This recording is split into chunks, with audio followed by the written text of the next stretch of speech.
जिनके पास पेपर है उनको मिलेगा पैसा, ऐसा वित्त मंत्री सीतारमण जी ने संसद में बोला। भारत बंद से उर्मिला गुप्ता का नमस्कार।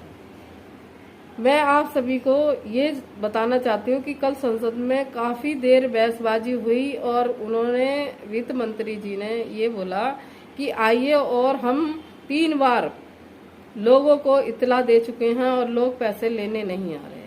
अभी ये बताइए कि इतनी बड़ी संख्या पैसा लेने के लिए खड़ी है तो पैसा क्यों नहीं मिल रहा? कारण यही रहा है कि जो सीतारमण जी, हालांकि पता सबको है, चाहे गवर्नमेंट हो चाहे आम आदमी हो, सबको पता है कि सहारा का मुद्दा बहुत बड़ा मुद्दा है, आम आदमी का मुद्दा है और बहुत बड़े लेवल पर ये मुद्दा चल रहा है, लेकिन सभी इसको दबाना चाहते हैं। और लास्ट में इस बात से इनकार कर दिया कि कोर्ट में केस चल रहा है और उसी केस के जरिए लोगों को पैसा मिलेगा। देखिए, इनकी भी कहीं से कहीं तक गलती नहीं है, गलती सहारा की है कि सहारा ने 127 ट्रक सेबी के पास जो भेजे हैं वो रियल एस्टेट हाउसिंग के पेपर हैं, और सेबी को, गवर्नमेंट को ये दिखा दिया कि हमने कैश में पेमेंट करी, जबकि इन्होंने कोई पेमेंट ही नहीं करी। इन्होंने तो उस पैसे को क्यू शॉप में कन्वर्ट कर दिया, और क्यू शॉप के बाद और बहुत सारी स्कीमों में, जैसे सुपर बीबी, ग्लोबल, स्टार 2 और अनेकों स्कीमों में उन्होंने इसको ट्रांसफर कर दिया पैसे को, और पैसा अभी तक दिया नहीं। जनता त्राहिमाम कर रही है, और हमारे कुछ साथी 5000 से ऊपर सुसाइड कर चुके हैं, आत्मदाह कर चुके हैं, लेकिन भुगतान के नाम पर अभी किसी को पैसा नहीं मिला। तो कैसे पैसा मिलेगा? और ना ही सहारा का कोई भी बड़ा अधिकारी आके खड़ा हो रहा कि इस बात को साबित करें। अगर साबित करते हैं तो आरोपी वही पाए जाते हैं, इसलिए वो तो साबित करेंगे नहीं। बची अब आम जनता। तो आम जनता के लिए क्या करना चाहिए? आम जनता को कोर्ट में खड़ा होना चाहिए। जैसे कि नागेंद्र कुशवाहा जी रिट याचिका लगा चुके हैं और हमारे थ्रू EOW की इंक्वायरी चल रही है। भाई यहीं से रिपोर्ट पेश होगी, तभी पता चलेगा ना कि रियल एस्टेट हाउसिंग के पैसे को इन्होंने बार बार रीइन्वेस्ट करा, और सहारा तो गई, क्योंकि सहारा ने आम जनता के साथ भी धोखा किया, सेबी के साथ भी धोखा किया, और सबके साथ धोखे किया। चलो मानते हैं, कहते हैं सुबह का भूला शाम को घर आ जाए तो उसे भूला नहीं कहते। आपसे गलती हुई, आप बड़े बड़े अधिकारी बड़ी बड़ी मीटिंग करते थे, बड़ी बड़ी बातें करते थे, क्या आज आके आप ये नहीं बता सकते कि हमसे गलती हो गई और अब हमारा भुगतान किया जाए?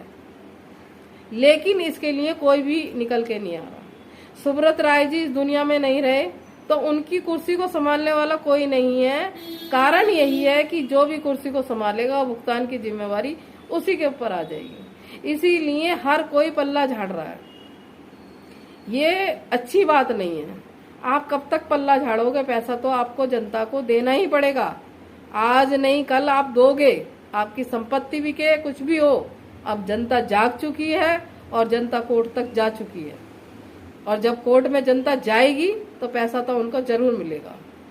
तो आप लोगों से गुजारिश है कि आप जो भी वीडियो बनती है उसकी जानकारी जनता को दो, ताकि जनता जागरूक हो।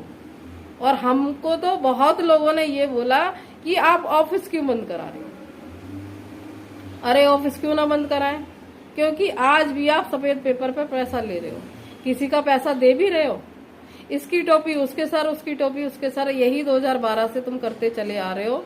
और इसमें गुमराह करा सभी एजेंटों को आपने, जो बड़े बड़े पदाधिकारी हैं, स्टाफ है, उन्होंने गुमराह किया। जो नीचे तबके के एजेंट थे उनको गुमराह किया और उनका रीइन्वेस्ट करवाते रहे।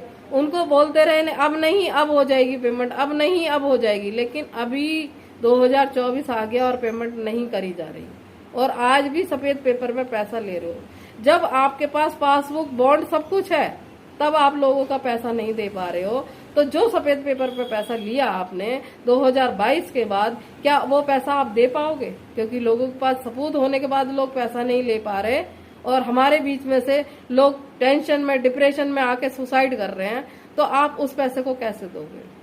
तो हमने क्या गलती करी? अगर हमने ब्रांचें बंद करा दी तो कोई गलती नहीं करी। अगर आप भुगतान दे रहे होते, हमें क्या जरूरत थी आपकी ब्रांच बंद कराने की?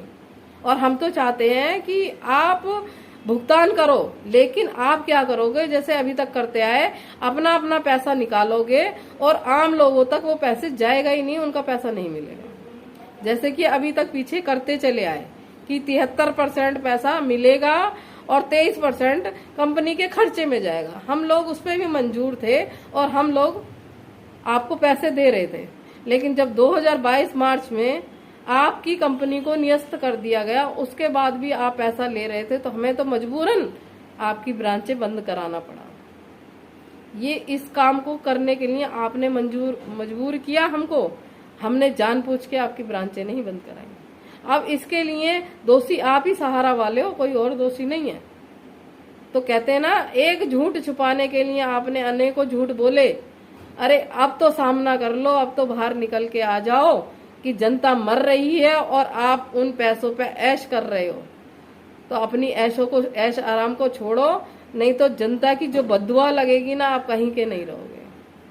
तो आप सभी से गुजारिश है कि वीडियो को लाइक, शेयर, सपोर्ट करें, ताकि लोगों तक हमारा मैसेज जाए, हमारी खबर जाए और जनता जागरूक हो। लोग नहीं निकल पाते घर से तो कोई बात नहीं, लेकिन सोशल मीडिया एक ऐसा प्लेटफॉर्म है जिससे बहुत दूर तक अपनी खबर को पहुंचाया जा सकता है। तो धन्यवाद।